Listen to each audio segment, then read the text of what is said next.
This week, we leave behind the beautiful Beulieu River and sail to Yarmouth Harbour on the Isle of Wight.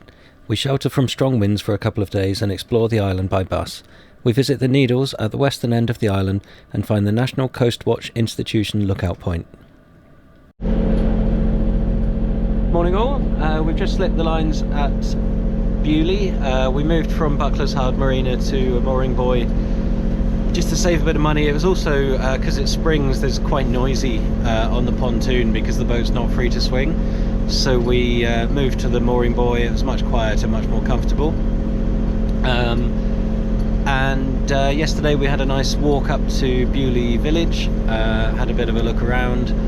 But today we are trying to head towards Yarmouth to get a bit towards the west. We've been Solent based for years, so we've kind of seen all of this stuff. We're not moving as slowly as we would like, but we would also like to make some progress, get over to the West Country so we can jump over to Ireland at some point. So today we're moving to Yarmouth. There's a lot of wind coming over the next couple of days, so we may have to spend a couple of days in Yarmouth, have a bit of a wander around, look at the Isle of Wight. And then hopefully we'll jump over to Poole Harbour and pick up an anchorage for a couple of days before heading more towards Portland. So hopefully it'll be a nice day. It's a lovely clear skies again today. We didn't mention it in the last video, this is March in the UK, now April 1st, so it's unseasonably warm. It's supposed to be 20 degrees Celsius later in the week, which we don't usually get this time of year. It's normally cold and miserable and wet, so we're feeling pretty lucky to have got the weather that we've got.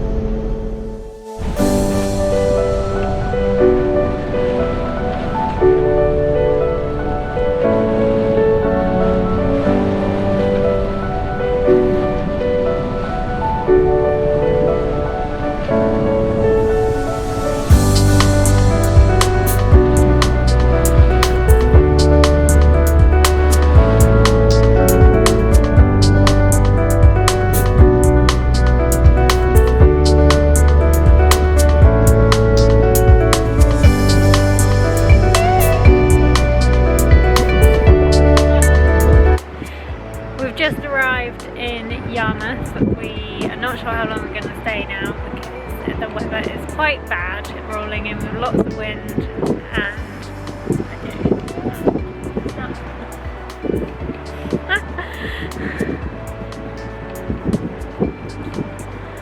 So the trip over was as expected. The wind was against the tide in the Solent. That whips up a lot of waves.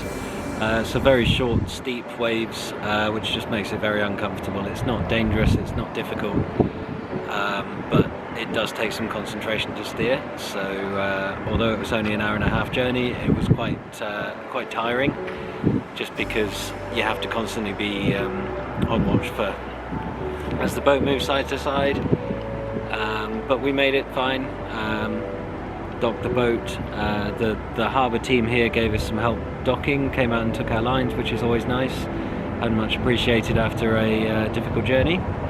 Yeah, it was the breeze was pushing us into the berth, so luckily they were there to sort of help us out, because it's a very long pontoon and we're second boat down, and there's also a boat behind us, so we had to go in between the two. And now it looks like we're probably stuck here for the next 4, 5, 6 or 7 days. The weather changes daily, the predictions.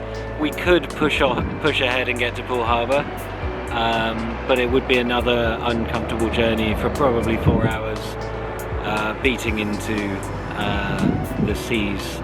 The wind will be behind us, but being against the tide, as it will be this week, it will just be uncomfortable again. So we'll see what we see and make our minds up later. But for now, we've got the Isle of Wight to explore and go and see new places. Find some gin, maybe. Find some gin, maybe.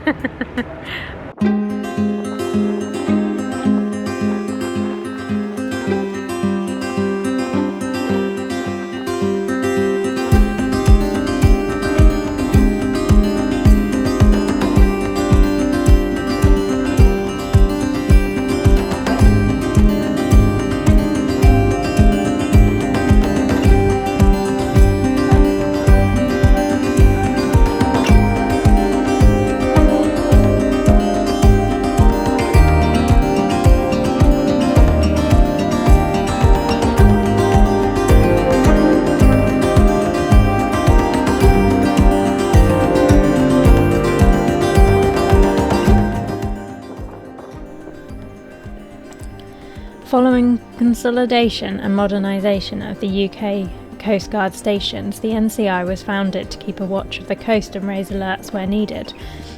It is a volunteer organisation and it is a charity.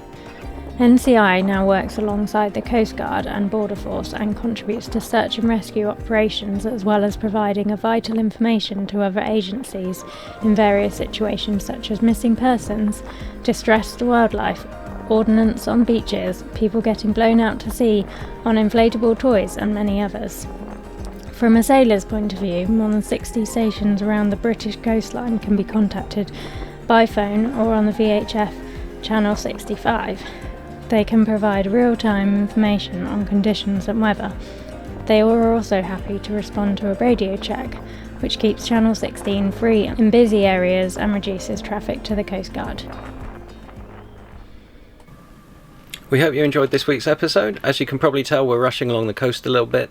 That's because we are trying to get over to Ireland by May. We're currently, as I record this, sitting in Plymouth, just waiting out some weather and doing some chores on the boat and some maintenance and that kind of a thing. Anyone that's used a boat, owned a boat, knows that maintenance is an ongoing struggle, as is keeping it clean and provisioning it. So we are out doing some shopping, we're filling the tanks, we're cleaning the tanks, we've cleaned the dinghy, we've cleaned the decks, we've cleaned the bedroom, plenty of things. But the episodes will probably start getting more detailed in the coming weeks, but for right now we are finding that editing videos and recording videos is a lot more work than we anticipated, so it's pretty time consuming right now, but we're trying to keep you up to date with where we are and what we're doing. Please check out the Facebook and the Instagram. You'll see some photos there of real-time stuff and much more up-to-date things, and yeah, that'll keep you up to date. But the videos should keep coming and you'll see the journey down to Plymouth soon. Thanks, and see you next week.